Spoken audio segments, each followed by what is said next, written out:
فاسألوا أهل الذكر إن كنتم لا تعلمون. Hadirin yang dirahmati oleh Allah Subhanahu wa taala, kita akan kedatangan tamu ya, tamu yang luar biasa, tamu yang istimewa, tamu yang bernama Rajab.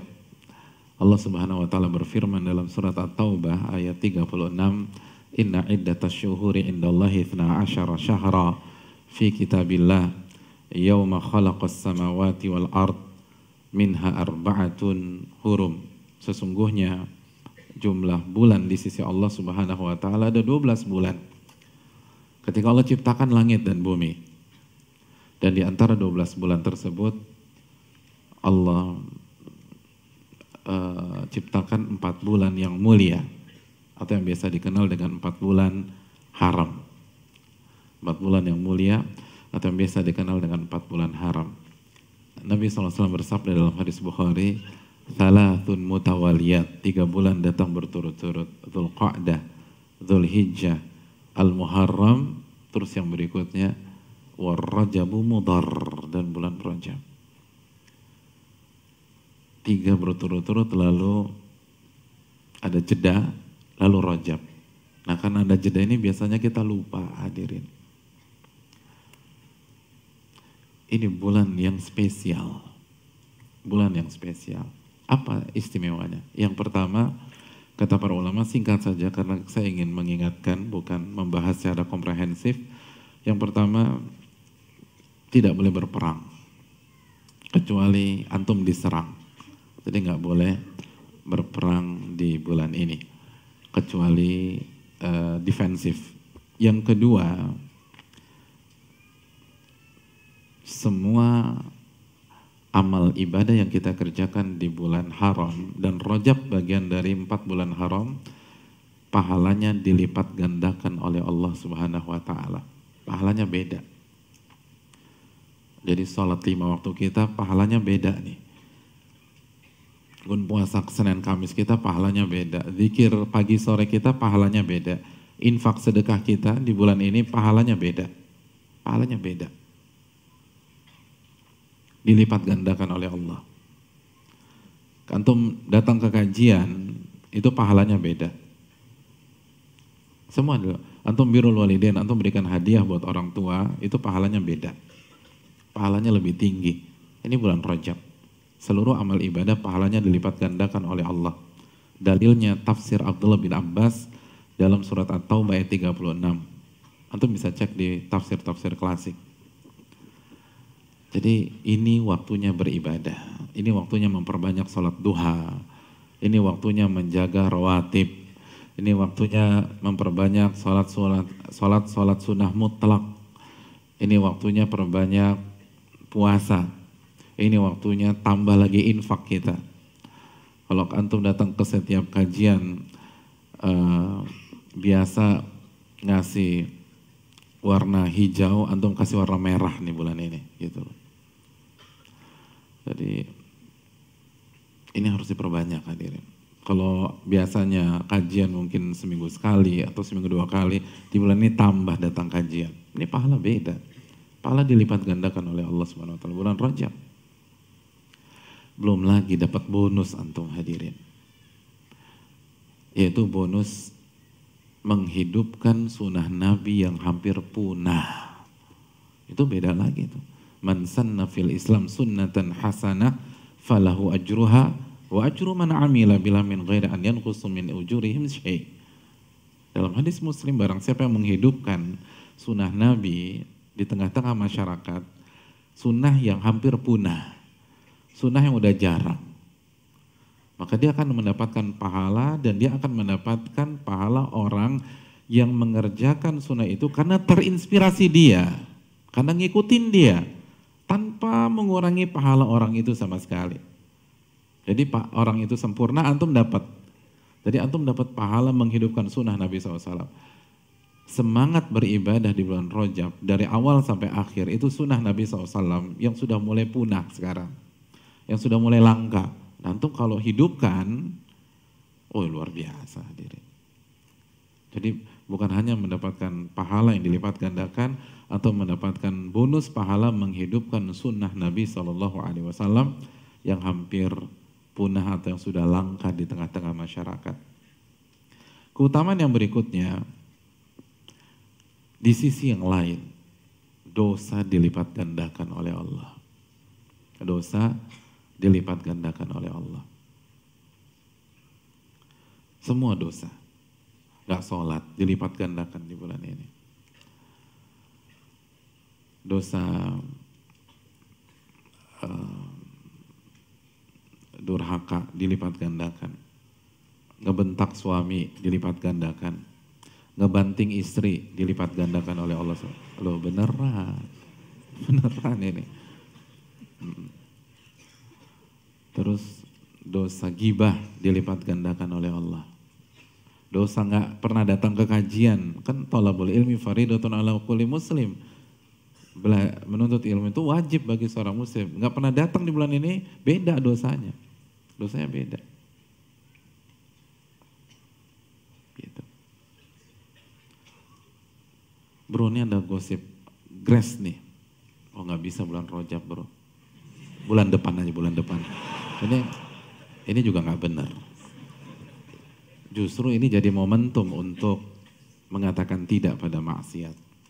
Ini momentum mengatakan tidak pada maksiat. Semua maksiat dilipat gandakan, semuanya. Kita ngebohong di bulan ini dilipat gandakan dosanya.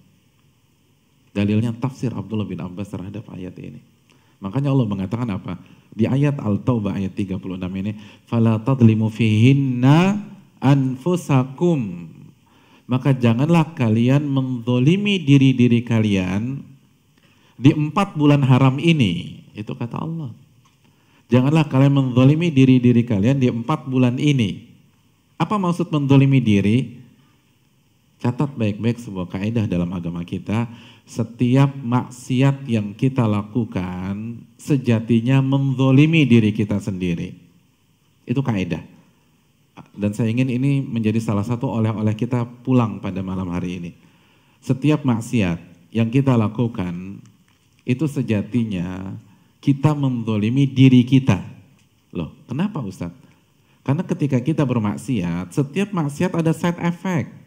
Ada efek negatif di dunia maupun di akhirat. Karena gara-gara maksiat, kita kena musibah, kita kena bala. Masih ingat surat Asy-Syura ayat 30? Wa ma asabakum mim musibatin fabima kasabat aydikum. Apapun yang menimpa kalian itu salah satu andil dosa kalian. Jadi itu ngedzalimin diri sendiri. Dan ketika kita sudah meninggal gara-gara dosa, orang diazab di dalam kubur. Gara-gara dosa seseorang nggak mendapatkan naungan Allah pada hari kiamat ketika matahari berada 1 mil di atas dia. Gara-gara dosa dia dimasukkan ke dalam api neraka, dia dibakar, dia dipotong-potong, dia digantung. Itu kan ngedzalimin diri sendiri. Jadi setiap dosa atau setiap maksiat adalah kedzaliman pada diri. Makanya kan Allah kata apa? Wa ma dhalamuna walakin kanu anfusahum yadhlimun. Ketika mereka maksiat, melakukan kesyirikan, mereka nggak pernah zalimin kami, kata Allah. Tapi mereka menzalimi diri-diri mereka sendiri. In ahsantum li anfusikum wa in asatum falaha. Kalau kalian buat baik, itu untuk diri kalian. Kalau kalian melakukan perbuatan buruk, kalian yang akan kena getahnya. Di awal-awal surat Al-Isra. Hadirin yang dirahmati Allah. Maka maksud ayat ini, janganlah kalian melakukan dosa di 4 bulan ini, kata Allah. Apa maksudnya? Apa maksudnya? Janganlah kalian melakukan dosa di 4 bulan ini. Berarti di Syaban boleh dong Pak Ustadz. Rabiul Awal, Rabiul Tsani juga boleh. Hadirin, ini bahasa penekanan, bukan pengkhususan. Kenapa penekanan? Kata para ulama, karena berdosa di 4 bulan ini dilipat gandakan oleh Allah. Contoh misalnya, antum punya perusahaan. Analoginya gini, antum punya perusahaan. Besok perusahaan antum akan didatangi oleh Menteri Tenaga Kerja. Mau survei. Maka hari ini antum akan kumpulkan pegawai-pegawai antum. Lalu antum akan briefing. Salah satu isi briefing itu mengatakan, besok jangan ada yang datang terlambat. Ada yang nyeletuk. Berarti lusa boleh dong Pak. Ya gagal paham nih orang. Ini bahasa penekanan. Setiap hari nggak boleh datang terlambat. Khusus ditekankan besok. Kenapa? Karena ada tamu istimewa besok. Bukan berarti hanya besok aja nggak boleh datang terlambat. Nah, Allah berfirman, jangan melakukan dosa di 4 bulan ini. Kenapa? Karena dosa dilipat gandakan oleh Allah Subhanahu wa Ta'ala. Adapun hadirin yang dirahmati oleh Allah Subhanahu wa Ta'ala,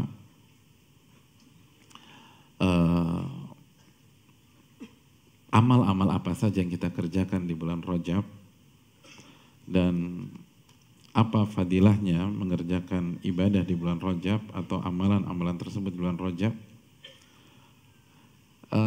Saya ingin to the point saja sama antum.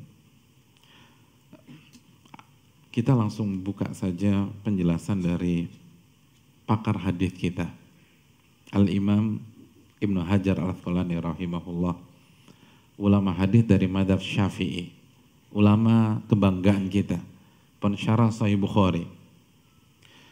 Al-Imam Ibnu Hajar Al-Asqalani itu punya buku khusus, judulnya Tabyinul Ajab Bima Warada fi Syahri Rajab. Buku ini khusus mengkaji tentang riwayat, keutamaan, dan hadis tentang bulan Rajab. Apa kesimpulan beliau? Di halaman-halaman awal, beliau mengatakan begini, Lam yarid fi fadli syahri Rajab, wala fi siyamih, wala fi siyami syai'in minhu muayyan, wala fi qiyami lailatin makhsusatin fih, hadithun sahihun yasluhu lil hujjah. Kata beliau,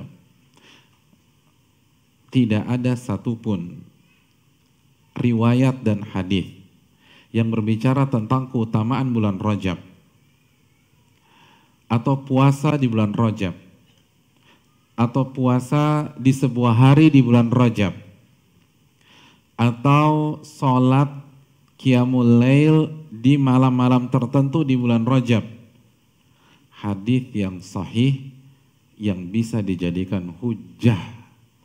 Gak ada satupun hadis yang sahih. Bukan kata saya, kata Al-Imam Ibnu Hajar Asy-Syafi'i rahimahullah.